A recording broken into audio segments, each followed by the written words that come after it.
the biggest PUBG esports event ever, the PUBG Global Invitational S. I'm your host, Shin Choi, and I'm gonna be with you on our weekly PGI.S show. So first, I know you're all curious about what weekly PGI.S show is about. Basically, we will be catching you up to speed on all the weekly news of PGI.S. But since this is our first episode, so we will start by giving you some basic information about the event and how it will proceed and everything you need to know about the participating teams. So what's the first thing we should talk about? The prize money and the format.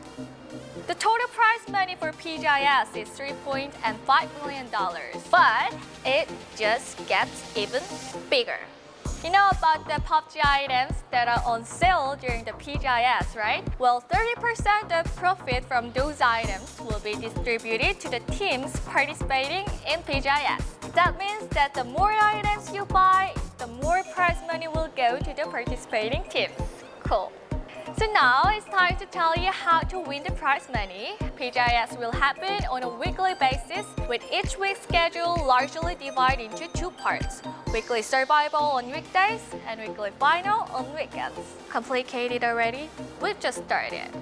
But don't worry, all you have to do is keep watching weekly PGI.S, then you will understand everything. Probably. Through 3 days of ranked match, which were held from February 5th to 7th, each team has determined their rank for the weekly survival game. The top 16 from this match will compete in the first weekly survival. And the team that wins the chicken dinner from here will advance straight to the weekly final on the weekend. Then, another team will take the spot of this graduated team, and this is where you can see the reason for having rankings. The next highest ranking team will come and play, and the next team come and play, and so on, until there are a total of 16 teams advancing to the weekly final. When the 16 teams are decided, the weekly final will begin. There will be a total of 10 matches, and only the first to fourth place will win the prize money. After that, the schedule repeats as we mentioned earlier. Finally, when PGI.S is over, the team with the most prize money wins. Sounds easy, right? There's one more thing for us to talk about. The prize money for weekly final increases. It means that the slow starters always have the chance to turn the tide if they do well in the second half. So I hope all the 32 teams will try their best until the very end. After 3 weeks of this weekly series, there's something special waiting for us. There will be an event match called Survival Tournament. Basically, it's going to be way different from what we used to do. A very special type of match is being prepared. Want to know more? I can give everything right away, but keep watching weekly PGI.S for more info. We haven't talked about the teams participating in PGI.S yet. I love to break things down for you, but that's supposed to be done by the professionals, right? So I think everyone will be very pleased to see we have Annie and Paper Thin. Say hi, guys! Hi PUBG Sports fans, I'm your PUBG Sports guide Annie, and we are finally back with another PUBG Sports news, this time with PGI.S news, and I'm here with Paper Thin. It's good to be back, guys. We had a nice winter break, but we're back just in time for PGI.S. So we're here to break down 32 teams participating in PGI.S. So we have 7 teams from Europe, 6 teams from China, 5 teams from Southeast Asia, 4 teams each from North America and South Korea, and 2 teams each from Latin America, Japan, and Chinese Taipei. Yeah, so 10 teams from Japan, China, and Chinese Taipei will be participating online just like they did at PCS Asia.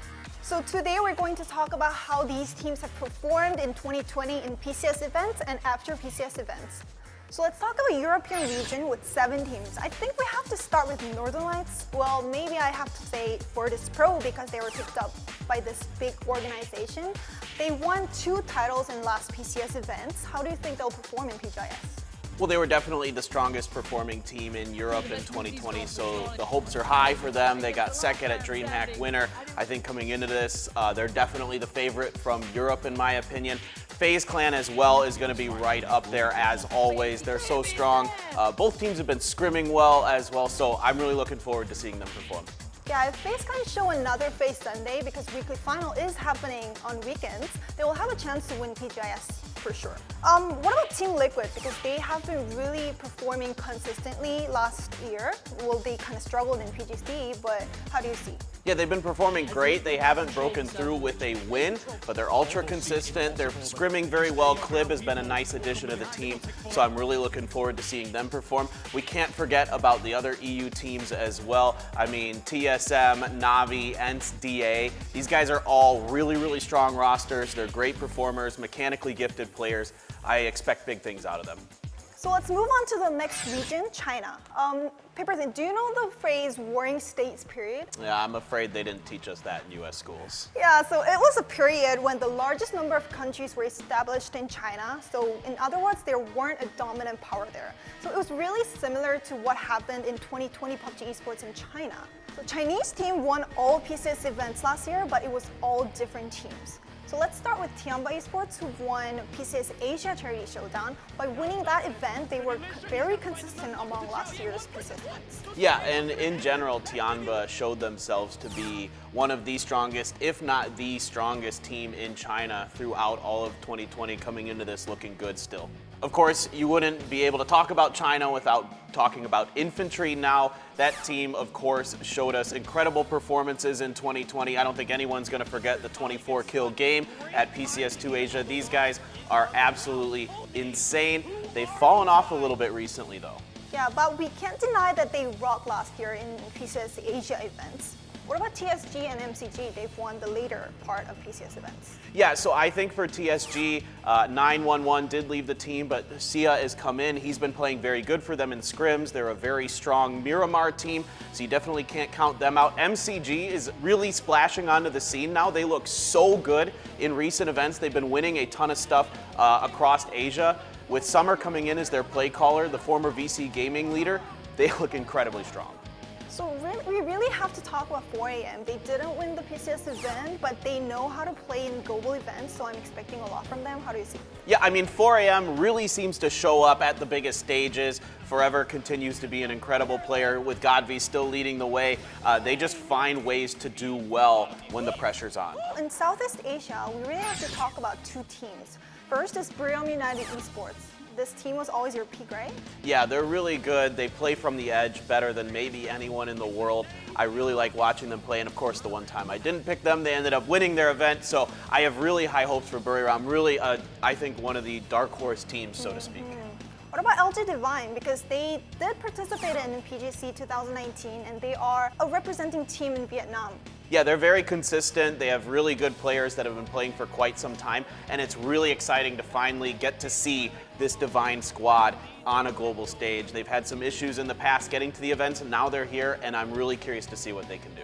So now it's time for North America. So Oath Gaming won the first PCS North America event. How do you think about this team? They're really strong top to bottom, very talented players, a young team but mechanically gifted. They absolutely could do things. I've really been impressed with them, not just in PCS but also in the scrims leading up to this event. You also can't talk about NA without talking about Shoot to Kill, consistently one of the best teams there. They won a PCS finally with that incredible finish against Wildcard Gaming in the very last game of PCS 1. Since then they've slipped a little bit, but I think good coaching and good play should bring them good results. Yeah, I'm sure that they have marked their name on PUBG Esports fans after that match, but I think Sonics is kind of best team in North America currently because they have won PCS 2 and 3 with huge score gap. How do you think about this team? They're great. I mean, they're really, really good right now. The consistency from this team is really impressive. Bringing in Tiggleton, who has been a strong fragger in the NPL, but now he's finally on a solid team that's built around him, and they look to be incredibly explosive. This team can really bring it. It's also really exciting to have Lat AM here. In particular, we need to highlight Metagaming. They have dominated Lat AM in 2020 on the back of Sparking, an absolutely ridiculous player from that region.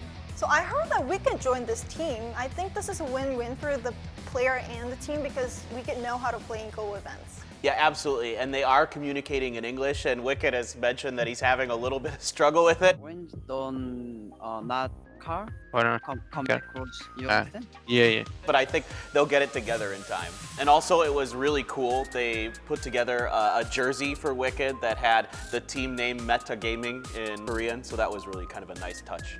So while Chinese teams were dominating PCS events, like relatively Chinese Taipei, Japan, and Korean teams weren't doing well last year. So Detonation Gaming White has been performing consistently well in Japan, and coming into the PWS, I had some high hopes for them. They're a mechanically gifted team. They still have some work to do, but really they've been looking better and better as time goes on. I was also impressive about the K7 Esports performance because they ranked 9th among all that strong Korean team. How do you see? Yeah, they looked good. They had some really impressive rounds, to be honest, during the PWS, including in the finals. So I'm excited to see what they can do. They really seem to be one of the best teams in Asia outside of China and Korea. So did you expect Africa Freaks to win PWS? I definitely thought they were a contender for sure. This new roster they've put together is extremely strong, maybe the deepest top to bottom in Korea right now.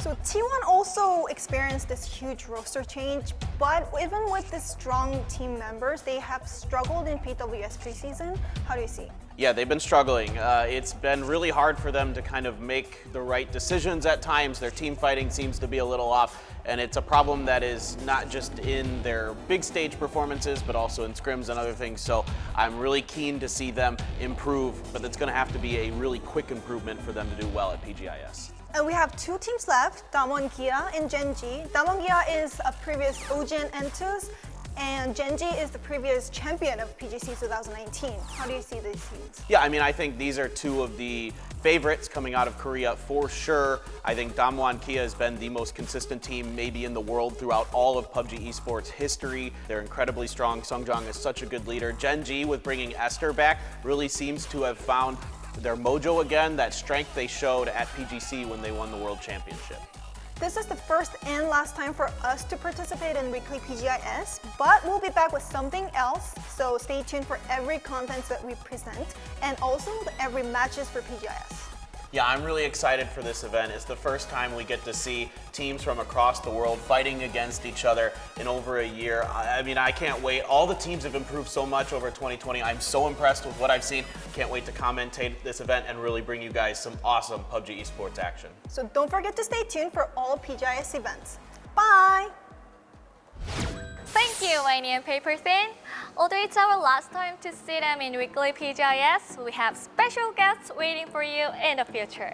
So, if you're looking for a summary of every weekly survival and final games and interviews with the winning teams of each weekly final, make sure to watch every Tuesday on weekly PGI.S. Also, there will be a talk show that captures special moments of PGI.S that can be seen every Saturday at 6 p.m. through PGI.S. And of course, all of those times are in Korean time. That's all for today. We will be back next week with the next episode of Weekly PGI.S. See you again. Bye-bye.